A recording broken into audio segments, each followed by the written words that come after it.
Christians are persecuted everywhere in the world. There's virtually no country where they are not. Even in the UK, being a Christian designates you for trouble. Many have been arrested, sent to the police station, although they might have been released after a while, but still. So why are people that are Christians, not just nominal Christians, but committed and openly Christians, persecuted? And this is not today. Many countries kill them, send them to jail. This is geographically talking. Now, along the centuries, uncountable number of Christians have suffered for their faith, starting in the 1st century, shortly after Christ's death and resurrection and ascension. The Romans started persecuting Christians to a point where all those in Jerusalem and Judea ran away, and it is recorded. And let's see what is recorded by the Bible about it in the Acts of Apostles. Now when Paul and others have passed through Amphipolis and Apollonia, they came to Thessalonica, where there was a synagogue of the Jews. Then Paul, as his custom was, went into them, and for 3 Sabbaths reasoned with them from the Scriptures, explaining and demonstrating that the Christ had to suffer and rise again from the dead, and saying, "This Jesus whom I preach to you is the Christ."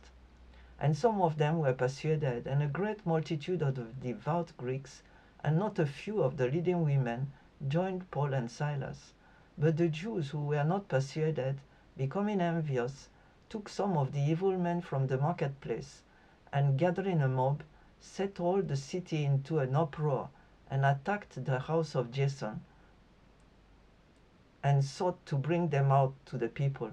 But when they didn't find them, they dragged Jason and some brethren to the rulers of the city, crying out, "These who have turned the world upside down have come here too. Jason has outbought them, and these are all acting contrary to the decrees of Caesar, saying that there is another king, Jesus." And they troubled the crowd and the rulers of the city when they heard these things. But when they had taken security from Jason and the rest, they let them go. So what happened really? These were false accusations, because although Christ on the cross had a signboard saying, "This is the King of the Jews," we know that he told Pilate and the others that his kingdom was not of this world. So there was no question about it. Caesar was the king in charge. Jesus was not of this world. So why is it that these Christians, have been persecuted? We see, first of all, a twisting of scriptures. Secondly, what did they do?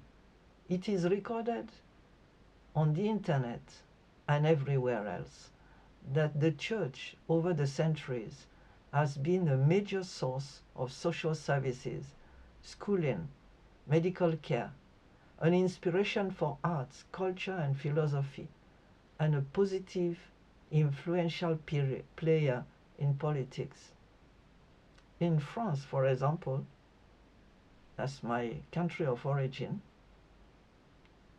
Christians opened the first schools, the first hostels for travelers, the first hospitals. One hospital in Paris till today is even called Hôtel Dieu, meaning the hostel of God. They were the ones that cared for the sick all over the place. When there was a plague Christians were the only ones that dared enter the plagued houses, taking the sick to care for them, taking the dead for burial when nobody wanted to enter these places. Overseas, the Christians opened hospitals for lepers, following Jesus who healed them. So, this is called turning the world upside down, going countercurrent, not following the wisdom of the world, refusing to be succumbing to fear, daring to go where people didn't. And it was noted at that time in Acts of Apostles that they were making a huge change. Of course, many people didn't like the change, but it's all changes are like that. So now the issue, the question really, is not about that because it's noted, it's recorded for all to see. What is the question now is, why is it that there are so many millions, billions, uncountable number of us Christians, and the world doesn't seem to change a lot? Persecution goes on. Assassinations go on. Violence and wars go on. The challenge is for us. If we openly proclaim that we are followers of Jesus Christ, that we are followers of the way, we need to still continue turning the world upside down for good. For good. So the invitation is there. For me, for you, what is going to change? Because we are together. Because the church is still prayerful and praying.